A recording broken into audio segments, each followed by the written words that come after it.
All right, so let's do our cording foot. I'm using the one that comes out on the left, and this is for the cording that's going to be in the seam.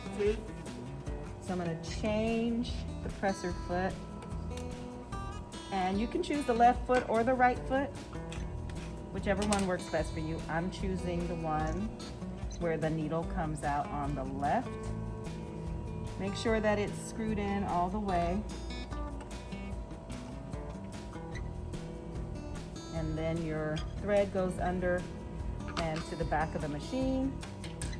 You have a 1/2 inch seam allowance. This is the right side of the fabric, so it's like a sandwich. We place the cording tape at the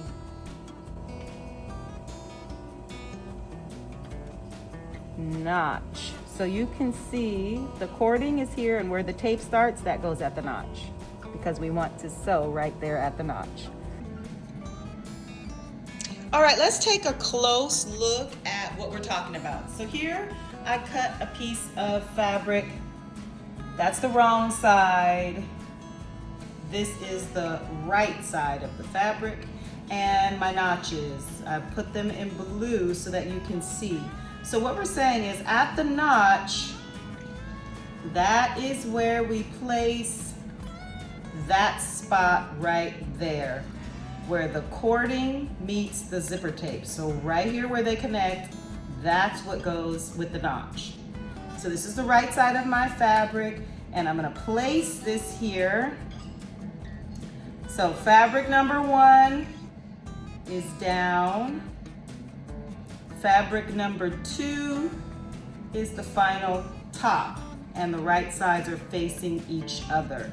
Again, the notch matches up. Mine is marked in blue, is right at the spot where the cording and the tape of the cording come together. You want to sew right in there as closely as you can in that groove. And once again, that means that your cording ends up being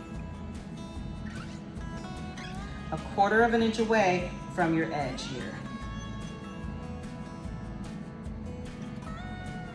Right sides together. The notch is at the point of the cording and the cording tape right there, and you're going to sew straight down using your cording foot, either the left side or the right side, whichever works best for you based on how you can see it. You want to get right in there, and when you're all done sewing and you turn it right sides out, we want both the fabric and the cording to cover the tape. That is our goal. So fabric and cording are sewn together so tightly that you cannot see the tape. If you sewed it too loose and not close enough, it would reveal some of the tape. There would be a distance. We don't want that distance. All right, I hope that closer look helps. So the cording is on the left, and right where the tape starts, that's where the notch is. So you'll be sewing as close as you can to that cording. That looks like this. And then we place this under, so it's a sandwich. Right sides of the fabric are together. The notch is right where the cording and the tape of the cording meet. So that's that 1/2 inch, and that's where we want to sew. Sink your needle to start. Right sides together, and you're going to backstitch at the beginning and end. Again, you're sewing right where that notch is, where the cording and the zipper tape meet. Backstitch, and just make sure you're pushing against the cording so you can go as close as possible for that sandwich. 1/2 inch seam allowance.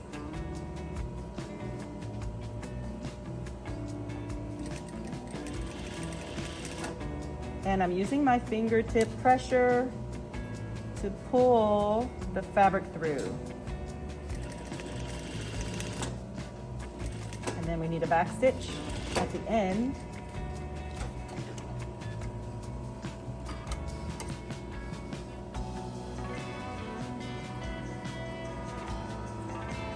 All right, so let's just repeat once again for the placement. So we put our right sides together, whatever the right side of your fabric is. You have fabric number 1, and then we place our cording with the tape, and then we have fabric layer 2. So we have 3 layers. So where the cording meets the tape, that is where we put our notch. So in this case, the cording is 1/4 inch away from your edge. If you are using this same cording. So it's a sandwich. Right sides together, right side of fabric 1, and then you place your cording, and that cording looks like this. And then fabric number 2, the right side of it. So the cording is sandwiched in between. The notch is right where the cording, which is this side, meets the tape. Or you turned it this way. Cording is the thick rope, and this is the tape. And then press that flat and overlock for presentation.